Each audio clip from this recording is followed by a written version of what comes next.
लातूर सोलापूर महामार्गावरती छावा संघटनेने रास्ता रोको केलाय। शेतकऱ्याच्या प्रश्नावर छावा संघटना पुन्हा एकदा आक्रमक होताना पाहायला मिळाले। आपण जर भेटलं तर लातूर सोलापूर महामार्गावरती हे सगळे छावाचे कार्यकर्ते मोठ्या संख्येने जमा झाले होते। शेतकऱ्यांची कर्जमाफी असेल, शेतकऱ्यांचा पीक विमा असेल, या प्रश्नांना घेऊन हे सगळे छावाचे कार्यकर्ते लातूरच्या छत्रपती चौकामध्ये जमले आणि त्यानंतर या कार्यकर्त्यांनी रास्ता रोको केलेला आहे। आपण जर भेटलं तर केंद्रीय अध्यक्ष आपल्या सोबत आहेत।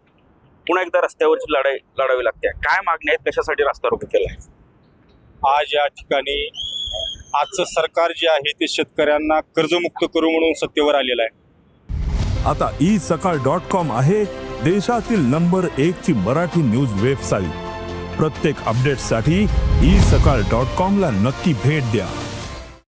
परंतु रोज शेतकऱ्यांच्या आत्महत्या या महाराष्ट्रामध्ये होत आहेत।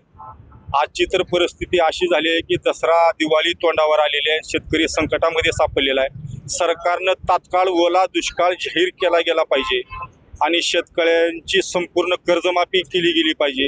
हे पंचनाम्याचे नाटकं आता बंद सरकारनं करून शेतकऱ्यांना तात्काळ हेक्टरी 50,000 रुपये मदत केली गेली पाहिजे। रब्बी पिकासाठी शेतकरी कसा उभा राहील याची दक्षता घेतली गेली पाहिजे। यासाठी आजचं हे शांततेचं लोकशाहीच्या मार्गाने या ठिकाणी आम्ही रास्ता रोको केलेला आहे। परंतु येणाऱ्या 17 सप्टेंबरपासून या महाराष्ट्रामध्ये शांततेनं आंदोलन होणार नाहीत। जे आपलं विरोधी पक्षामधले आमदार असतील किंवा सत्ताधारी पक्षातील आमदार असतील, खासदार असतील, मंत्री असतील किंवा प्रशासनामधील जे अधिकारी शेतकऱ्यांची आज अडवणूक करून अनेक शेतकऱ्यांचे पंचनामे करत नाहीत असे सुद्धा अधिकारी असतील, त्या अधिकारी असतील जे आमदार खासदार यांना सुद्धा तोंडाला काळं फासून त्यांची गाढवावर धिंड काढल्याशिवाय अखिल भारतीय छावा संघटना स्वस्थ बसणार नाही। आणि सरकार जर शेतकऱ्याला जिवंतपणी जर मदत करत नसेल आणि मेल्यावर मदत करून काही फायदा नाही, जर शेतकरी जर या महाराष्ट्रामध्ये रोज आत्महत्या करत आहे, जर त्यांना जर मदत जर होत नसेल तर या महाराष्ट्रामध्ये शांततेनं आंदोलन होणार नाही। नेपाळसारखी परिस्थिती नक्कीच या महाराष्ट्रामध्ये निर्माण होईल। म्हणून लवकरात लवकर मुख्यमंत्र्यांनी शेतकऱ्यांना मदत करून शेतकऱ्यांच्या पाठीमागे खंबीरपणे उभं राहणं गरजेचं आहे। म्हणून माझी मुख्यमंत्र्यांना कळकळीची विनंती आहे की शेतकरी मरायच्या अगोदर शेतकऱ्यांना मदत करा, शेतकऱ्यांना कर्जातून मुक्त करा, तात्काळ विमा शेतकऱ्यांना द्या आणि हेक्टरी कुठलाही पंचनाम्याशिवाय 50,000 हेक्टरी मदत करा। सातत्यानं शेतकऱ्याच्या प्रश्नावर छावा संघटना आक्रमक होताना पाहायला मिळते आहे। मागच्या 1 महिन्याखाली तुम्ही मुख्यमंत्र्यांना भेटलाय, काय उत्तर दिलं त्यांनी? बरोबर आहे, मी मुख्यमंत्र्यांना शिष्टमंडळ भेटलं त्यावेळेस मुख्यमंत्र्यांनी आम्हाला सांगितलं की 1 महिन्याच्या आत आम्ही शेतकऱ्यांना संपूर्ण कर्जमाफी देऊ।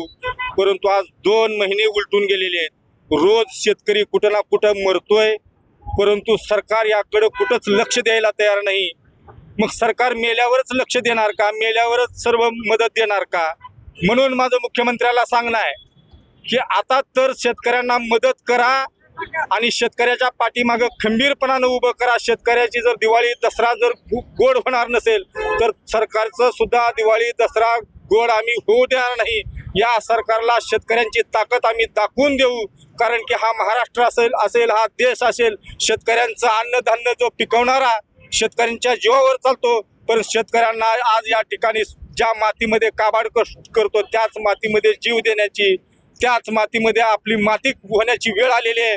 म्हणून आता तरी या शेतकऱ्याकडे लक्ष सरकारनं द्यावं आणि शेतकऱ्याला या संकटातून मुक्त करावं, हीच आमची सरकारला कळकळीची आमची विनंती आहे।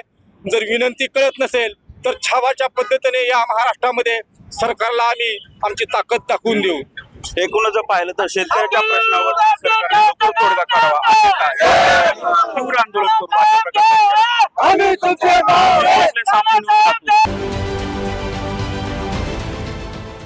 देश विदेशातील प्रत्येक घडामोडींचे लाईव्ह अपडेट मिळवण्यासाठी आता साम टीव्हीच्या सर्व सोशल मीडिया प्लॅटफॉर्मला लाईक, फॉलो आणि सबस्क्राईब करा। तसंच सर्व नोटिफिकेशनसाठी बेल आयकॉन प्रेस करायला विसरू नका।